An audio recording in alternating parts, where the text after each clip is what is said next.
Here. If Hull Kingston Rovers lose in the south of France and Hull win here, Hull are in the playoffs, confirmed, finished. That then will leave Castleford and Hull KR to fight it out next weekend for the other place. Okay, it's all ifs and buts and maybes. Perhaps things will become clear over the next 40 minutes. Castleford underway and they're out on the full. Oh, that's a shocker, and they know it. Well, I was just about to say that you don't have to be Einstein to work out that the Tigers had to score first, and little doubt that is far too long, and well, Hull FC will be very, very pleased with that indeed.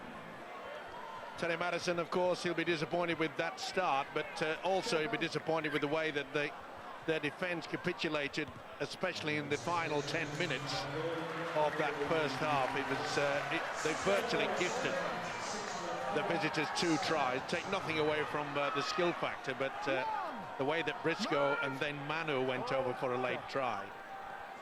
And they're looking to go over for more here with Craig Fitzgibbon trying to begin the second half as they ended the first.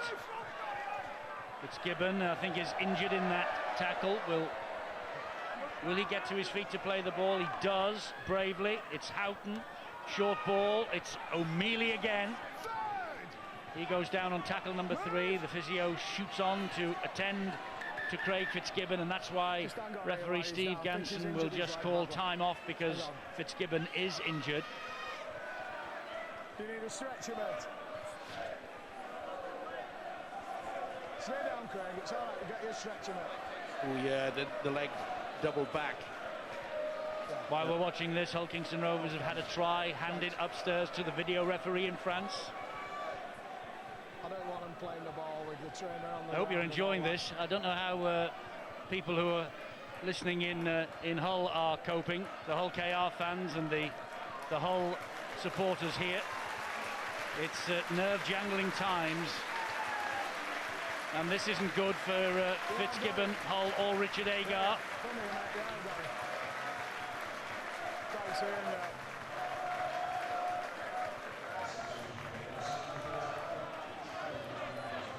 Well, at least he's making his own way off the field. He doesn't need the stretcher that Steve Ganson was calling for at one stage, but it doesn't look good for Fitzgibbon, does it? No, and at 22-6, it's get him off and maybe look towards the final game of the round of the Super League. The video referee has chalked off the try in Hull Kingston Rovers game against the Catalan Dragons in Perpignan. Here we restart with Fitzgibbon making his way off the field with Obst, who finds Horn, who gives it then to Kirk Yeeman. Obst scampers in a dummy half. Hull looking to put this game to bed. Start of the second half if they can. This is Horn again, but Snitch followed him all the way. Withers is there, Orr is there. Isa peels away. Gets back on the defensive line. Last tackle here for Hull. And it goes up off the boot of Westerman into the corner. And Youngquest does well. He was actually tackled in the air there by Richard Whiting. Nice take as well, under a lot of pressure from Whiting. I'm with you, Eddie. That could have been a penalty. It really is important now for the home side to get themselves sorted out. When you think when we last saw Castleford, that game at Wakefield a couple of weeks ago, and Withers came on, scored that try, they looked as though they were home and hosed for the playoffs, but that points difference for and against just might come back to haunt them. Well, they can score points. In fact, they don't mind winning a high-scoring game. They beat Bradford 34-30. They beat Wakefield again, we saw Eddie, 34-30. They've got enough points in them. It'll mean that they have to defend very, very well. But I certainly think they can get up to 22 or past that in this second half, especially if this guy starts to make a difference. Indeed so, Withers, and they will draw on their memory bank that in April the 1st, All Fool's Day, they beat the Black and Whites at the KC Stadium 20 points to 18. Well, that was a neat little chip into the corner, and it looks as though... I think they've done well here, Castleford, because they're going to get head and feed at this. It's that man again, Rangi Chase. He's so unorthodox, Steve. I was making the point to Sean McRae at half-time. Do you think that at times his players, his fellow players, don't know what he's going to do? Yeah, but all the great players have got that ability, you know, they can do it there. I think that Whiting's hand touched the whitewash as soon as he got to the ball. A lot of confusion there. Either way, the Tigers know they've got to strike. Well, this is their chance. That's what makes him a good, and that's good from Whiting. Okay, he got pushed in a touch just a few seconds ago. Wonderful tackle that by Whiting on Willie Isa. Here is Aspinwall. 2 tackles gone. They've got plenty in the bank. This is Fozzard. Back it comes to McGoldrick. Oh, it's a shocking, sloppy pass. Mathers picks up the pieces, but Horn gets to him, and Briscoe. Now they're using Rangi Chase nearly as the man that just controls it out there, but they've got to have a second phase. It's been very, very poor in regards to dummy runners to try to confuse the whole defence. Brute force and ignorance there from Nick Fozzard. Here's Chase again. Pass dipped in front of McGoldrick. It's Dean Widders again. Good play by Westerman. Oh, they've got an offside decision here from the whistle of the referee. Castleford, more pressure. You have to capitalise on this situation. You can't keep getting repeat set, and not scoring points. You have to capitalise on this. Captain. The referee wants a word with the skipper. You're the captain, I think Sam. Jordan Turner has been picked out a few times. 3 times. You were penalised up there. We've come back out. He's offside again. Continue, mate. I'll take stronger action next time you're called. Not seen a player Simbin for being caught offside twice, Sean, in a game, or even cautioned for it. Well, we might see it tonight, and I think that'll make Jordan just take one little step back. Here's Fozzard. Amazing. I can't remember one penalty for offside or not standing square in the Challenge Cup final last week. We've seen plenty tonight. We're back in the Super League. Well, Danny Orr went very, very close indeed. Asked the question, but again, Hull's defence has been pretty solid throughout this game. Chase gets the ball away. Mathers hangs on. Oh, he should have passed wide. Should he have the chance? Youngquist was waiting. The ball never came. 4 tackles gone. Here's Chase again. Now it's Steve Snitch trying to jink his way past Washbrook.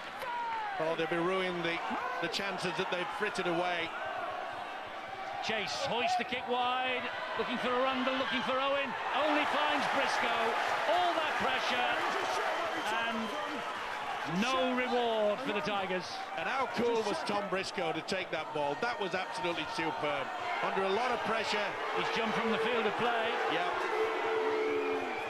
But the tackle wasn't completed. Everybody seems to have stopped too soon here.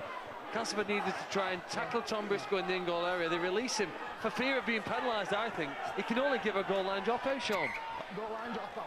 And that's exactly what he's given.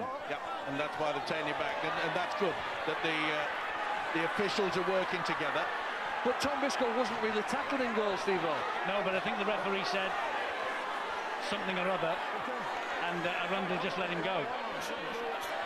See, Steve Ganson's making his way for the 20-metre dropout. He thought, like everybody, till we saw it on the replay, that he'd taken it in goal. So he's blown the whistle. So Steve Ganson has blown the whistle and disadvantaged Hull FC. Fozzard! Well, he ran straight at them and nearly stood his ground with Willie Manu, and Fozzard nearly, well, his feet came up off the floor. This is an important tackle. Got the shoulder in, didn't he? The second row, Willie Manu. Oh, the defence is solid. Knock on! And Moa has hit them. First Manu, then Samboa, and the whole fans are going crazy. And they've every right to do that. They've worked hard. And again, the Tigers have just wasted an opportunity. But the best teams have aggressive defence, Eddie, and that we've seen for the last 3 or 4 minutes is a classic example of that. They got off the try line quickly, couldn't see the knock-on from that replay. The referee's given it, and they've backslapped everybody there, but the goal line defence was impressive, and then again, 30 metres out, they were up into the faces of the Tigers as quickly as they could. For 7.5 minutes, we've been trying to get down to Bill, who's got Danny Tickle on the sideline with him. Don't worry, Eddie, he's been enjoying watching this defence. It's been pretty impressive, hasn't it? Yeah. I think the defence is outstanding from the boys today. You know, we got off to a decent start, come up with a nice try down the short side, and a special play from Tommy Briscoe to put us in front. But he plays in the team like Rangi Chase, which he showed he came up with a good play as well. So I think if the lads can stick to the defence, what they've been doing at the moment, then you know, we should kick on and go further on in this game. Worrying to see Craig Fitzgibbon hobbling off, though, wasn't it? Yeah, it was. It's going to be a massive disappointment losing Fitzy. You know, he's been great through the game, and he's a great player. But you know, they've just got to get on with it now and not worry too much about that. Even more important, you get fit. How far off are you? Yeah, I think this game come too early for me. You know, hopefully we can win today to hopefully secure that place in the playoffs, and you know that's the goal for me, you know, to get fit to come to the playoffs. Thanks, Danny. Cheers, no worries. Well, Danny Tickle hoping that he's going to be available for next week and the run-in, the playoffs. They've got to get there first. Yeah, and also Richard Agar, the whole coach, he must be very pleased with the way that they've got the defence organised. 40-20 here from Rangi Chase, possibly. 40-20 from Rangi Chase. Outstanding. Talent, isn't he? Check, it's inside. That could be the turning point. Check inside. It was 40. poor work from the first and second markers. He had all the time in the world, and you can see quite clearly he's way behind that line, 6 inches. 40-20, lads. And this will be head and feed to the Tigers. He knows that the clock is against them. Okay, come on. They've had their opportunity, they've had good field position, but they've got to get that scoreboard ticking over. Tremendous kick, wasn't it? Great kick, and it gives the Tigers this opportunity here with Rangi Chase again. Showed it to Withers, gives it then to McGoldrick. They go wide to Youngquist. Youngquist in for the Tigers. 40-20 from Rangi Chase, and they turn it into gold. Nick Youngquist, well, he's been loitering with intent down that left-hand touchline all night. Had they been able to get the ball to him a couple more times in the first half, well, perhaps this scoreline would be different, but Nick Youngquist knows where the try line is, that's for sure. A try in the win at Wakefield 2 weeks ago. 12 tries now for Youngquist. This is vital. Beautiful kick, wasn't it, by Rangi Chase? If there's anybody on this Tigers side that could turn the tide, it's the standoff. And from this point, this was a good finish as well. He bombed one in the first half, but look at that in and out. That is fantastic. Great to see a winger that can go in and then out. Watch the swerve.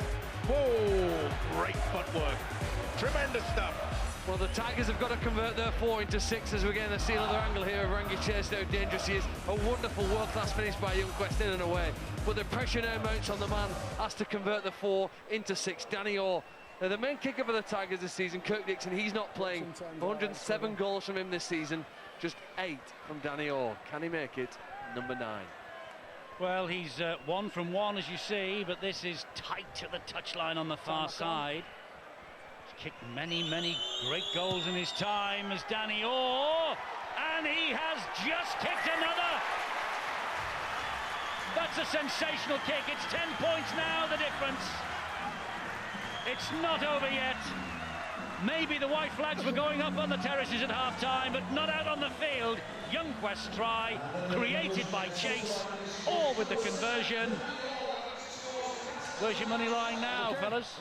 Well, mine's still with Hull FC because I think they're going to have enough class at the end of the day, although I wouldn't for one moment expect Castleford to ever throw the towel in. You know, a game that means that could effectively their season could be on the line here. But they had to score first, didn't they? That was important. They had to score first. Don't worry about the clock.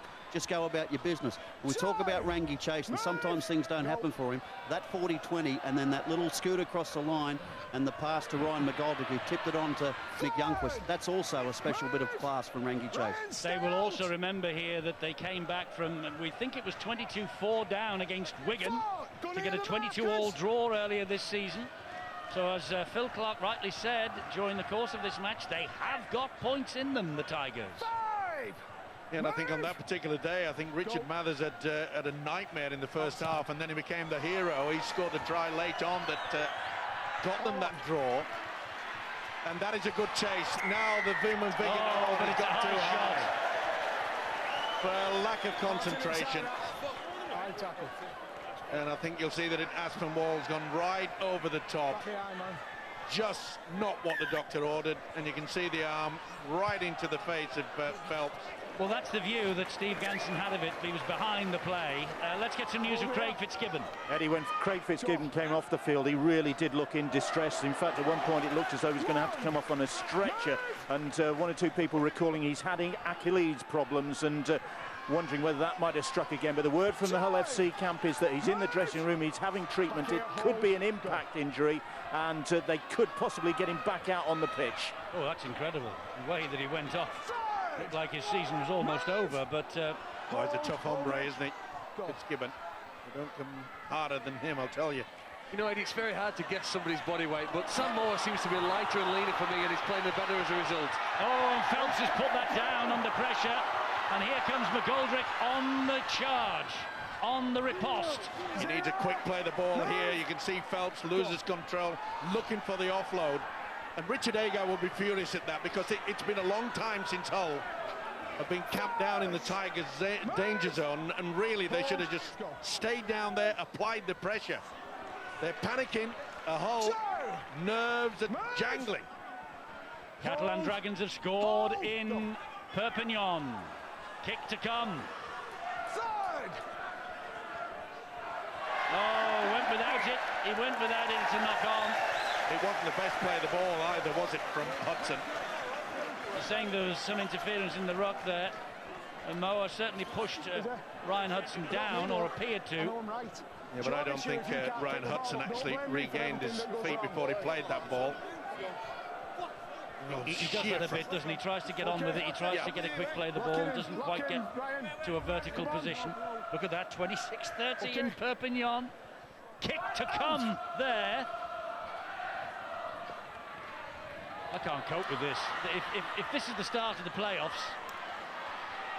Calm down, Eddie. Well, I've already asked Sean for some tablets for the nerves, but he's not forthcoming with any. I took them all before. Oh, they've kicked the goal, the Catalan Dragons. 2 points in it down there. They're a bit further ahead than us. 5:30 kick-off there. Here, big barging run from Marco Mealy. Here is Danny Washbrook spinning, giving it to Phelps. Good run from Phelps. Great run. They have to get back there, but they've got to just calm down. Don't panic. Don't have to score all the time. They're leading. It's Moa. the Tigers that have to play chase-up. This is Richard Horne. Enveloped by 3. That's tackle number 4. They're 8 metres away from the Tigers' line. Houghton. Here is Obst. Obst then to Westerman. Westerman trying to use his strength. Gets the ball away. Jordan Turner. Second try for Jordan Turner. Castleford just run out of puff in defence. And Jordan Turner over for his second try of the night. He's in a rich vein of form, is Jordan at the moment. His 12th try of the season, that is. And that's now 10 tries in his last 9 appearances, if you include tonight. Jordan Turner, 22 years of age. Quite a contribution here. Certainly was, but it's Joe Westerman's upper body strength that creates it. Throws a little dummy, you can see he just pushes him away. And that was a great offload. It allowed Turner in for an easy try. And the former Tigers man, Joe Westerman, has made them pay. Great offload. Jordan Turner then came to Hull at the start of 2010, well known to Sean McRae, of course, from his days at the Salford City Reds. Another one, Sean, really, a 22-year-old, another good young player, Stefan Ratchford, Richard Myler, that the City Reds just couldn't hang on to for one reason or another. Yeah, one of those situations. I just watched Joe Westerman, Eddie, lining this kick up, and one of those situations again where some clubs have an inability, I guess, to hang on to players. They kick is successful. Continue on. Yeah, just that you know, there's talent developed in certain clubs, and other clubs come in and offer, you know, greater incentives and better contracts, and of course the player themselves sometimes see an opportunity as a new challenge and go to a club where they perhaps think they can win trophies a little quicker, a little earlier in their career. And I think we understand all that, but Jordan is an exceptional talent, You were seeing in the centres here tonight, but he can play a multitude of roles. Yes, here he is again. 2 tries from him tonight. And to be fair to the City Reds, I know they made Richard Myler a big offer. I know they made Stefan Ratchford a big offer. I'm sure they did their best to try and keep Jordan Turner, but the grass is greener. Yeah, Jordan Turner was also offered a contract, but again, players come out of contract, you can't blame them for moving on. Richie Myler was different, of course. He was transferred. There was a compensation payment involved in that, but you know, players are out, you make them offers, and they've got choices then. Eddie, just let me interrupt there and go back to the last 4 minutes if I can. Castleford came up with a handling error in their own half of the field, and Hull punished them for it. They converted a try. 6 points on the scoreboard, and that's the standard, that's the level we want. If a team commits an error in their own half at the highest level, and as we approach the playoffs, you should be punished. Hull did it perfectly. They've then completed the set, turned over possession deep in their opponent's half, and that is the standard that now we're going to expect over the next month or so. Yes, indeed so. Here's Danny Orr, pops it up to Stuart Jones. No way through Richard Horne, Marco Mealy or Kirk Yeeman.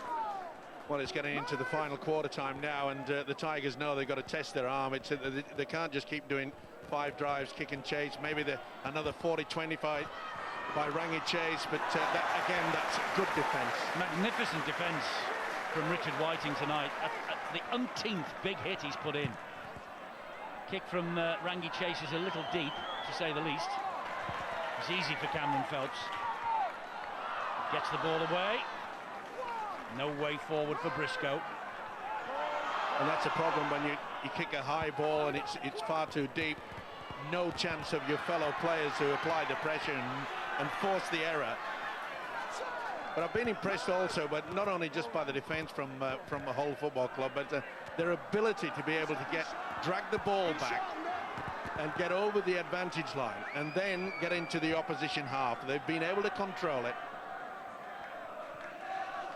Radford for Hull, off the bench, the former England international.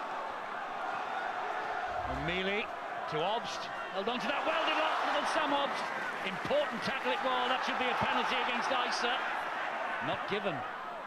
Westerman's kick straight to Ryan McGoldrick. 21 minutes remaining. Oh, that's great chase. Well done, Richard Horne there. It wasn't really the best kick by the second rower, Joe Westerman. It was at a fine game, by the way. Not only his ability, but also in his defence. But his kicking has been good.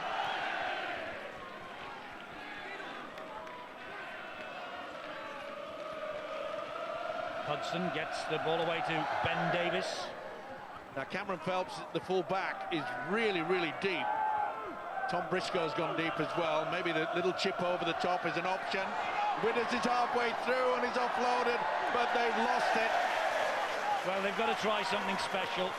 I know you'll say, well, look, there's still 20 minutes remaining, but there is a gap of 16 points now between the sides. They have to try something, Castleford. Yeah, they've got to test it around, they've got to get it, but as I say, it looked as though, you know, Withers are trying to offload an impossible situation. But they've got to think a little bit. You know, we know the quality of Danny Orr and Rangi Chase, but the little chip over the top was just there. Both Phelps and Tom Briscoe were really, really deep. Into the last quarter we go as Danny Houghton takes the 4th tackle, this set of 6, 14 metres away from the Tigers' line. Richard Horne, Manu, pops the ball up to Cameron Phelps. He finds Briscoe. Is it time for a Briscoe special?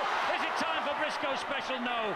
Ben Davis held on to his shorts, pulled him down. Yeeman in field to Horne. Horne looks up, floats the kick out wide. Easy though that is for Nick Youngquest. Did you kick this to touch?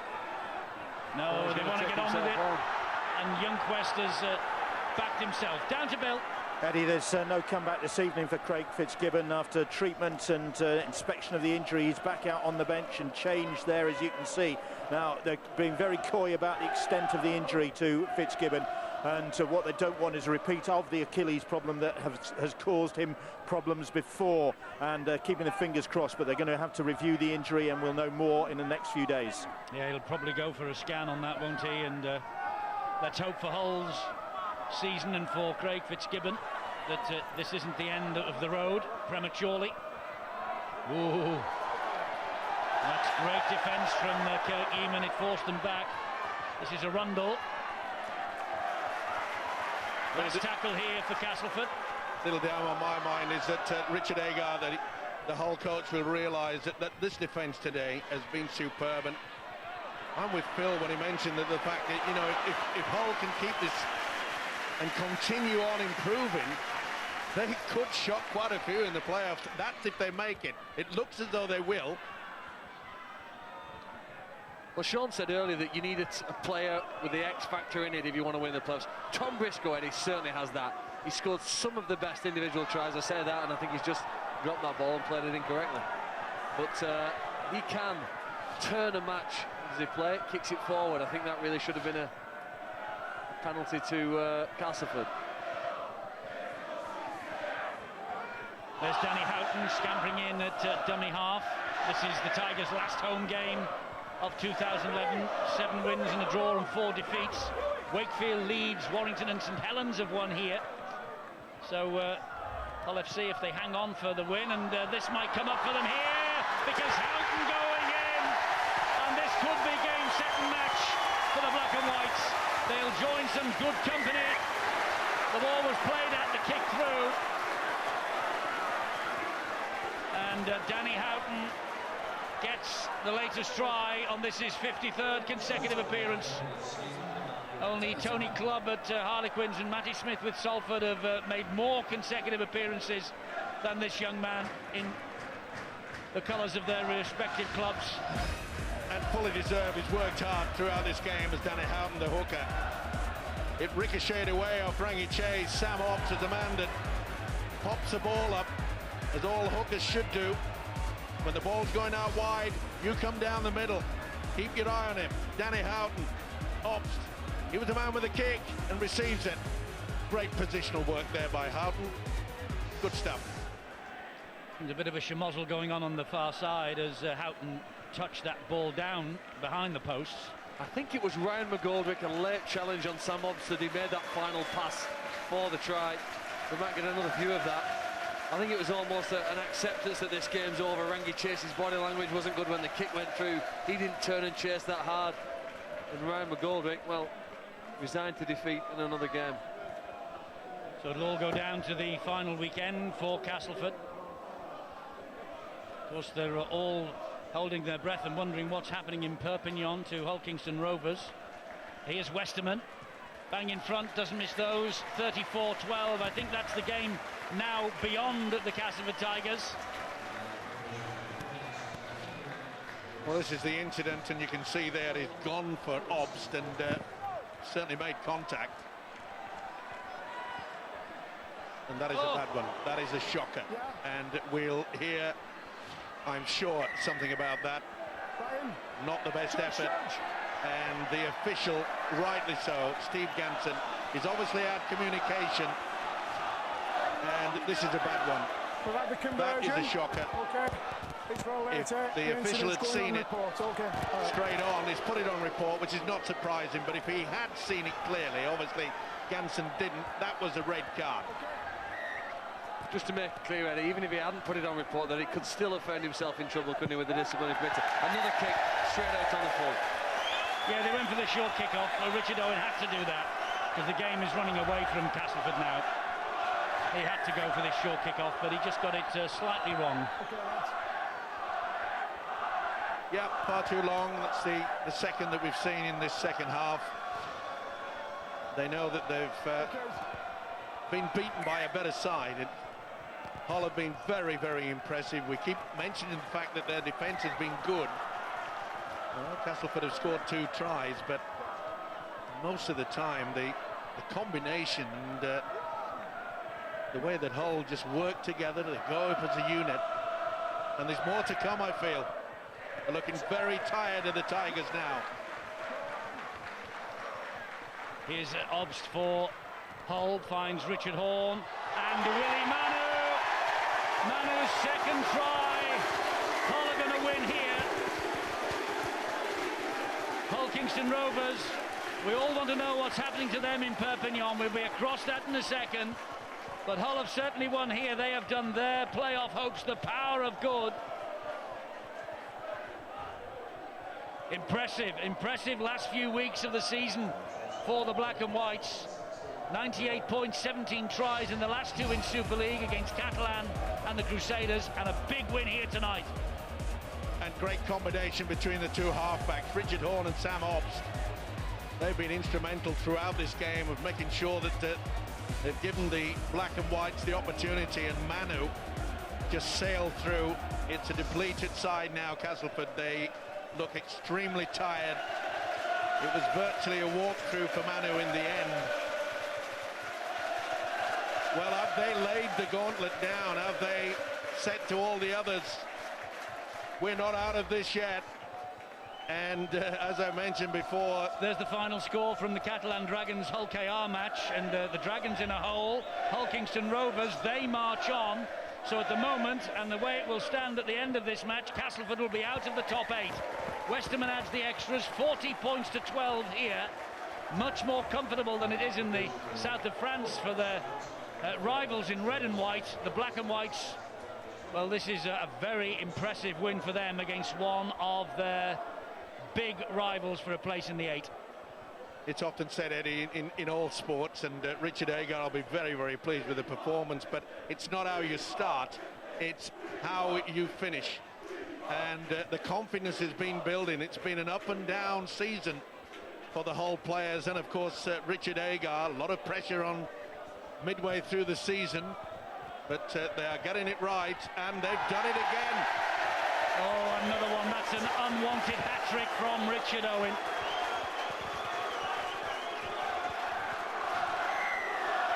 Well, psychologically, the Tigers are completely shot.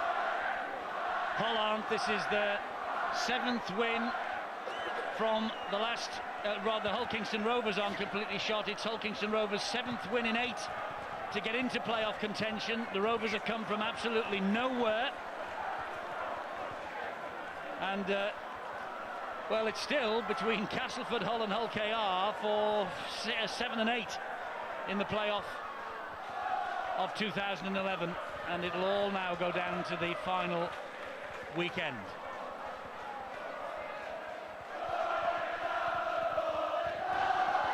Manu's on his backside. That's picked up by Richard Owen. Briscoe gets to him. Did well there. Had to stoop very, very quickly.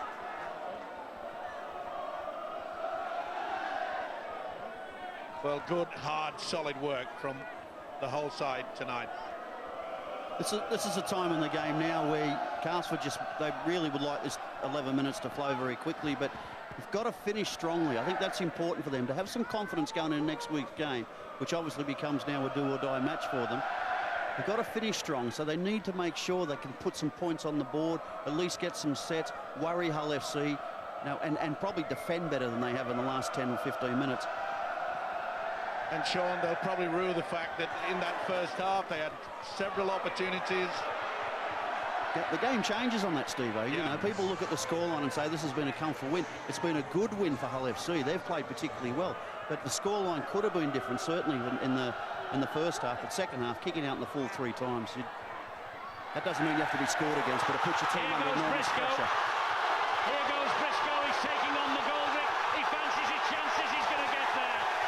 100-metre try for Tom Briscoe, his second. Tom Briscoe. And that's 50 for Hull FC for Tom Briscoe.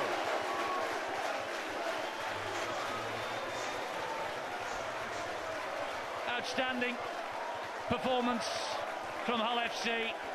They are coming good at just the right time of the campaign. Tremendous try. This guy has got plenty of pace, that's for sure. He's had a fine game. He took it there and stepped away. And it's great to see a man that's got the confidence to say, I have the speed. You ain't. Wonderful to watch. Kick into the corner. He takes it superbly. 2 hands, eyes on the ball at all time. Getting into top gear now. He's in overdrive. That is confidence. He knows he's got it there. It's a great way to finish.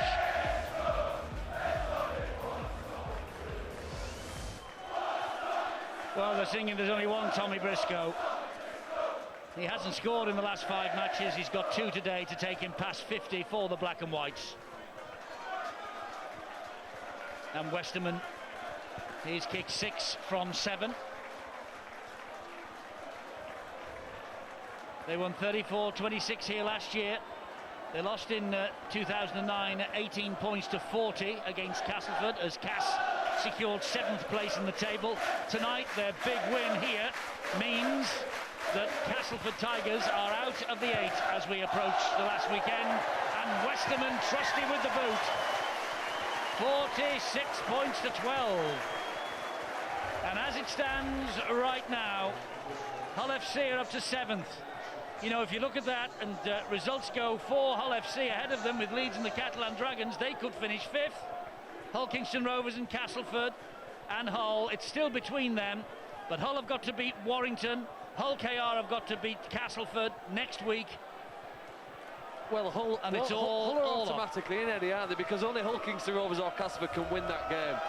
8th is playing 9th. Hull are in. I know what you mean. There's only one team can win the 2 points, but there could be a draw. And then we would go down to slide rule, but then Castleford's points difference is 4. More news on Craig Fitzgibbon, Bill. Eddie, he's the only Hull man who was a bit down in the dumps when Briscoe went in for that wonder try there, and no wonder from the Fitzgibbon point of view, because it's an ankle problem. He says it's not the Achilles, but he said arms absolutely dejected. I feel we're really building for something, and that certainly seems to be the evidence here tonight. He must be so disappointed, and those sort of comments, you just hope it's not the end for Craig Fitzgibbon. Oh, it's Yeaman. They're breaking through at will. Owen got to him, but he still scores, does Will Sharp. And they're over the 50-point mark. 4th time in the last 8 that Hull FC have got 50 or more. And this is a big win for the Black and Whites tonight. A really, really big win. The confidence boost that they needed. As I say, they were all over the place in the early part of this competition. But slowly but surely. And you've got to start looking at the fact that the combination, it's such a great combination, is the fact that Richard Orne and Sam Hobbs, that they really have worked together. They've laid the platform. The others have done it for them. But that's a beautiful step, isn't it, from Kirk Yeaman. Sharp was on hand, no doubt about it. No second movement. It was the slide over. Well, Sharp completely taken over. Well, he is back on the bench and coming up with a try after his first start in 3 months in the last game against the Crusaders, Will Sharp, at Wrexham a couple of weeks ago. And that's his 7th try of 2011. Westerman then. Can he add the extras again?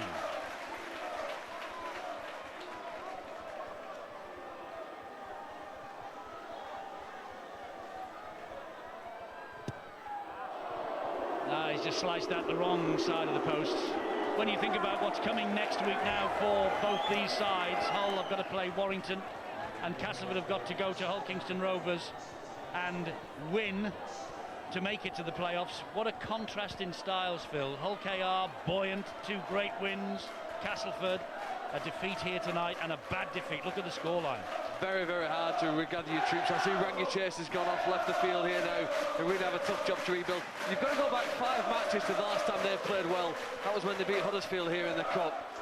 But in the last 4 performances after that, it really has been a disappointment. If you'd said at the start of the season, Eddie, though, they would go into the last game with a chance of making the playoffs, you'd probably say, yeah, we'll be excited about that. We'll accept it with the squad that they had at the start of the year.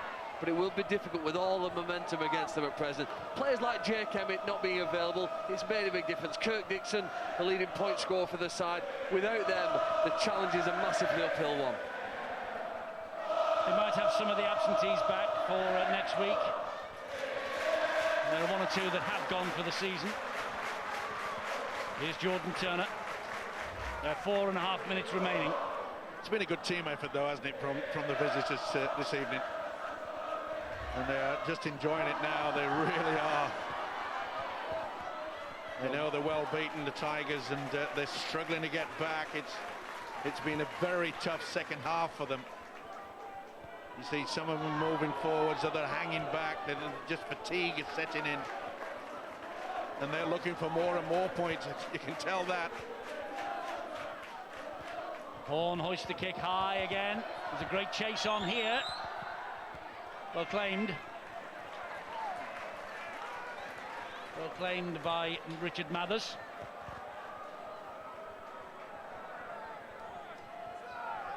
Well, it's going to be all black and white down at the Coliseum tonight. The Tigers fans will go home disappointed. It's history repeating itself. They had to go to St Helens last match of last season. It was something that Terry Mattison wanted to avoid if possible, but sadly they have to go to Craven Park next weekend and win now. And it just shows you, Eddie, you know, the Tigers really had a great start to the season, and they were buoyed, they had great confidence, but Widders is away. Great run from Widders, and Phelps couldn't get to him, and Obbs does well, and he loses the ball. The referee has allowed them to play on here, and I think he might have scored this. Willie Isa. Well, he's got to decide whether the ball came backwards. Widders lost control, but did the ball go backwards? Surely he'll go upstairs. Oh, yeah, well, yes, he's pushed it backwards. He's done it deliberately backwards. Now, does he get it down? That's okay. That's a deliberate push back. It's going backwards first, which is that's what counts. Once it goes backwards, it doesn't matter if it goes forward. And Isa picks it up. Does he get it down now? Houghton tries his damnedest to stop him. He's short there, but his ball carrying out, that's a try. That's a tremendous effort from Willie Isa. Yeah, because the ball carrying arm has not touched the deck until it hit the whitewash. This will be TR White. Willie Isa's try, a bit of consolation for Castleford, but we've said all night they've got tries and they've got points in them, this team. They probably just have to smarten up a little bit more in defence. But Willie Isa, who is on his way to witness in 2012, that deal was announced just yesterday. He has come up with a try here that just will give the Tigers a bit of hope for what's to come next week. Well, it was a great burst, wasn't it, from Widders? Showed the real strength there. He did well to flip the ball back. They'll miss him next year because he's had a fine season as a big fella Widders. He goes back to Australia, but Isa, Johnny on the spot, gets it through. And Terry Mattison, the Tigers coach, he knows that 8 minutes before the half-time break, they lost this, did the Tigers. They frittered away chance after chance, and poor defence allowed Hull to take control. 2 quick tries in the final minutes of that first half was sufficient. Can Danny Orr add 2 more? Yes, he can. Well, he's been a prodigious kicker throughout his career as Danny Orr, and he's come back with a bang here tonight. 18 points to 50. And a minute and a half remaining. Well, they've shown that they've got 20 points in them in the last few games you look at, with the exception of the Leeds game in the Super League after they'd lost in the Cup semi-final. They've got 20 points in them, definitely. But can they keep their opponents to less than that? That's the biggest challenge here for them as they go to Hull Kings Rovers next week. I think the focus has to be on the defence. And when you look back at this season for the Castleford Tigers, you know, they had to have the break when Wigan took part in the World Club Challenge. That game was postponed and it was played at a time of the season that wasn't conducive for the Castleford Tigers. They lost in heartbreaking fashion in the Challenge Cup semi-final. I mean, they've done well to get this far, haven't they? They really have. Well, they're 80 minutes away from the playoffs. Exactly. They've just got to travel down the road and put in a personal best performance. Feel for Terry Mattison. Going home, wanted to go with another appearance in the playoffs. Might still. Yeah, you never know in this game, but I think he realises that they had the opportunity, as we mentioned, in that first half, and a glaring mistake by Youngquest when he had the line at his mercy. And it's things like that and giving away silly penalties. You have to control any sport, but especially in rugby league. Well, they'll try desperately and revitalise them for what's to come next weekend at Craven Park, the home of Hull KR, who have won, let me just remind you, in Perpignan tonight. schedule is yet to be announced, but I think we'll be seeing that game at Craven Park live on Sky Sports next weekend, and the probability is we'll be up there on the Friday night as well for Hull against Warrington. Final decisions yet to be taken, but I don't think we can ignore the fight and the battle royal that's going on for 7 and 8. So a very good victory, an impressive victory for Hull FC tonight, Sean. They were very impressive. Well, they were, Eddie. They're very strong, very powerful, and again, their key play